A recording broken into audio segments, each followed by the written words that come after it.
Hello there. If we've not met before, I am Pam Rigdon. I am the founder and CMO, Chief Magic Officer of NLP for Coaches. And today I am going to talk about a topic which is controversial and will no doubt upset a few people, possibly even some coaches. And that's okay, because I'm prepared to live and die on this hill.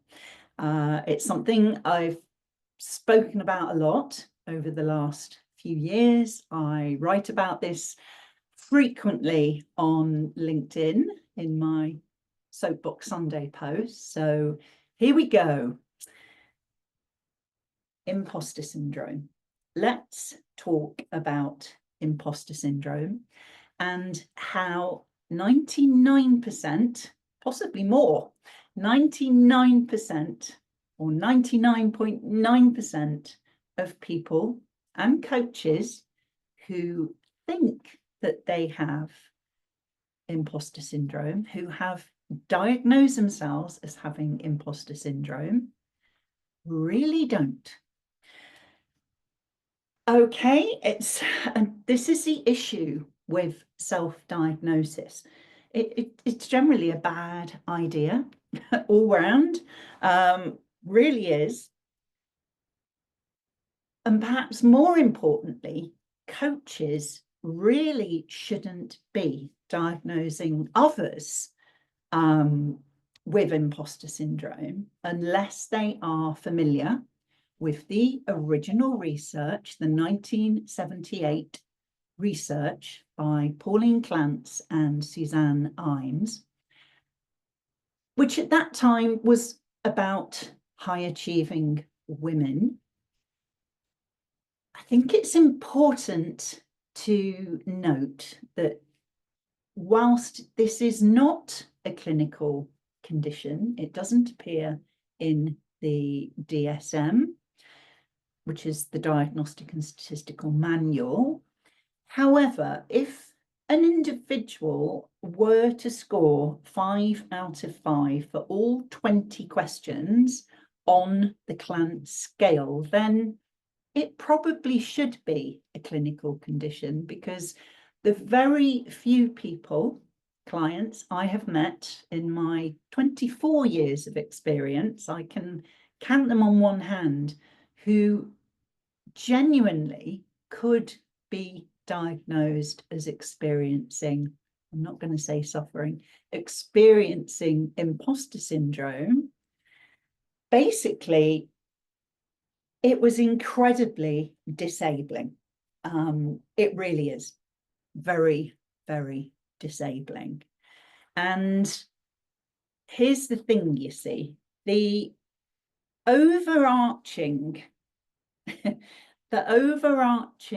label, which, or classification that we can apply, is that somebody with imposter syndrome, the overall characteristic is that they are absolutely shit scared of being discovered, found out as a fraud. That other people are eventually going to realize that they're not bright. And this is their biggest fear. And this is their belief about themselves, that they are not bright. They are not, in general terms, good enough for whatever role or position they have found themselves in, either through luck or through chance, in that they were in the right place at the right time, that they knew somebody. Either way, to their mind, they should not be there, and other people are going to realize this.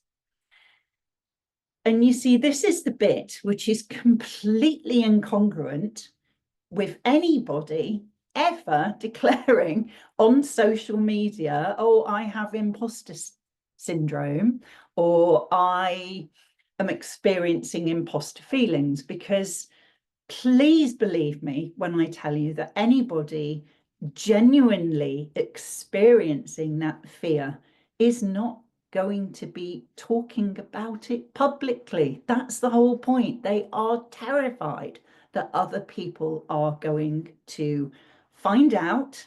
The last thing they would be doing is announcing this to the world on LinkedIn or Instagram or any of those other places, social media. It's just not going to happen ever.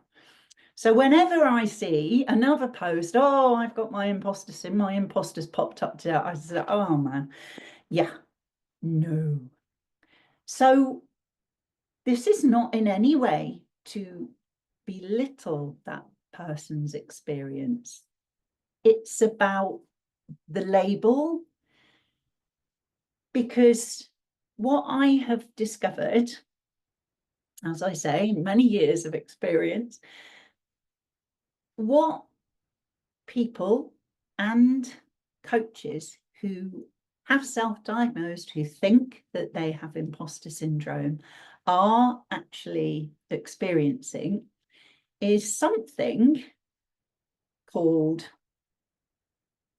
good old-fashioned self-doubt, or that goes hand in hand with lack of confidence. And it's not even a persistent state. More often than not, this is associated with them being promoted to a leadership role, or taking on a whole new job, or going back to higher education after many years. This even applies to coaches who find themselves in a network with coaches who are all more qualified than they are. So you're a new coach and you find yourself in a network with a whole bunch of PCCs, MCCs, the rest of it, qualifications coming out of their ears, many more clients, what on the face of it looks like a very successful practice. It's absolutely normal in that scenario to ask yourself, am I good enough? Am I good enough? Oh my God, look at all these people. Am I good enough? That is self-doubt, and it is worlds apart from actually believing, switch those two first words, I am not good enough. Those are two entirely different things. The first is self-doubt. The second is a limiting belief. And when there is a whole stack of those, we call that, and they're very specific, we call that imposter syndrome. So that's kind of what I think about this. As a coach, it's really important, as I say, that you don't diagnose clients with imposter syndrome. I'd like to show you, actually. I'd like to show you, because not everybody's seen this, the Clant scale.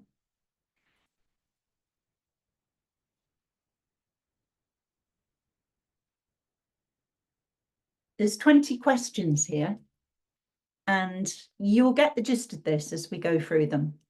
I have often succeeded on a test or task, even though I was afraid that I would not do well before I undertook the task. I can give the impression that I'm more competent than I really am, which suggests they believe they are not competent or competent enough. I avoid evaluations if possible and have a dread of others evaluating me. When people praise me for something I've accomplished, I'm afraid I won't be able to live up to their expectations of me in the future. I sometimes think I obtained my present position or gained my present success because I happened to be in the right place at the right time or knew the right people. I'm afraid people important to me may find out that I'm not as capable as they think I am. And this loops back to the earlier question where they believe they have given the impression that they are more competent than they really are. And therefore, they're now afraid that people are going to find out the truth. I tend to remember the incidents in which I've not done my best more than those times I have done my best. And it's easy to see how this has become so, why the waters become so muddied, because that's true for all of us. It's kind of human nature to an extent to remember the times it went wrong. We've all had to work hard at focusing on the times when it went right. So you can see why it's kind of 5, however, to score 5 on that one. I rarely do a task or project as well as I'd like to do it. Well, that sits with perfectionism again. Being a perfectionist doesn't mean you have imposter syndrome, okay? Sometimes I feel or believe that my success in life or in my job has been the result of some kind of error. Okay, so it's not only about luck, about knowing people, it's actually a mistake. It's hard for me to accept compliments or praise. At times I feel my success has been due to some kind of luck. I'm disappointed at times in my present accomplishments and think I should have accomplished much more. Sometimes I'm afraid others will discover how much knowledge or ability I really lack.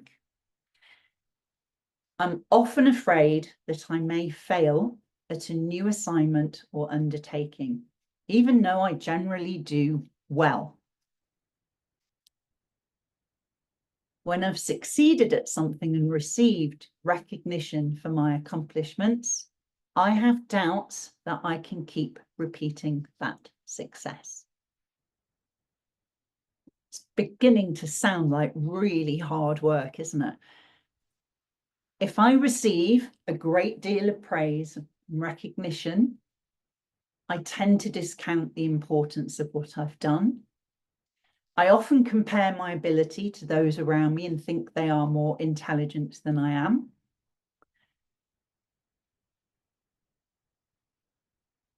I often worry about not succeeding with a project or examination, even though others around me have considerable confidence that I will do well. And if I'm going to receive a promotion, I hesitate to tell others until it is an accomplished fact, in case it all falls through. I feel bad and discouraged if I'm not the best, or at least very special in situations that involve achievement. So I don't know if you've seen those before, but I always find it really helpful to go back to the horse's mouth when I'm talking about a topic and sharing my opinion on this particular topic. Okay. If the total score is 40 or less, then the respondent has few imposter characteristics. If it's between 41 and 60, moderate. 61 to 80, frequently has imposter feelings, and a score higher than 80 means the respondent has an intense experience. Okay. I thought it would be really helpful to share that with you. So where does this leave us? In summary, 99% of people are actually experiencing self-doubt. This is what I truly believe. And that's good news in that we can manage self-doubt. We can, coaches with NLP skills, take note. You can use your anchoring techniques to help build your confidence. That will help.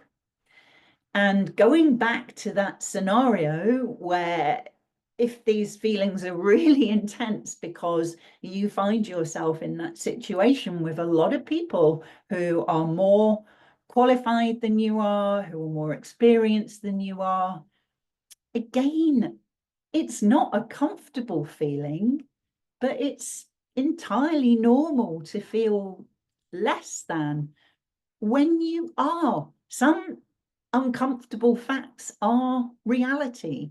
And when you find yourself in that position, it's about self-management, managing your state, and then taking action, actually, because that isn't imposter syndrome. It's not an identity crisis.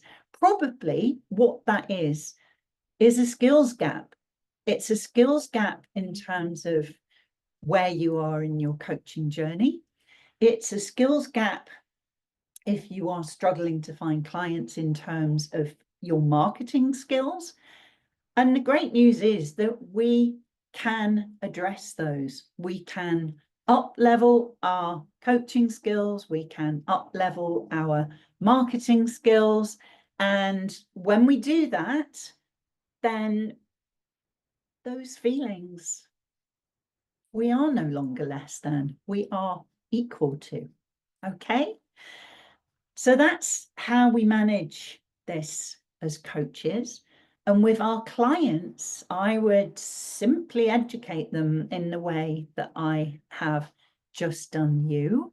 I think if you can actually tell somebody, no, you really don't have imposter syndrome, for the vast majority of people, that will be a relief. That will be empowering. Explaining this is self-doubt, it's normal. Particularly in that situation where you're in a new situation. I think that is a huge relief. And there are simple, easy things you can do about it. It may take time. You can do something about it. Imposter syndrome, yeah, you can do something about that. And it's called a lot of therapy, actually. So, okay, I think that's me. I am just going to check my notes and make sure I have absolutely shared everything with you that I wanted to today, because this is a big topic. And okay, oh, I knew I'd forgotten something. Okay, however, it is a case of be careful what you wish for. Because if you tell yourself enough times, if you tell yourself enough times that I'm an imposter, I have imposter feelings, and I'm not good enough, it doesn't take that long for that statement of, am I good enough, with enough practice, to actually bake that in at that higher level of limiting belief. And then you've just created for yourself a big problem and a new identity as an imposter. So it's really not a clever thing to do. You want to take it down from the level of imposter identity to beliefs, and let's go with self-doubt. Okay. All right. I think I'm done, and I'll be back actually next time to talk about, again, related to limiting beliefs, a session called Stories and Lies. This is really part 1 on imposter syndrome. Okay, let me know your thoughts. I'd love to hear them, and see you next time. Okay then. All right.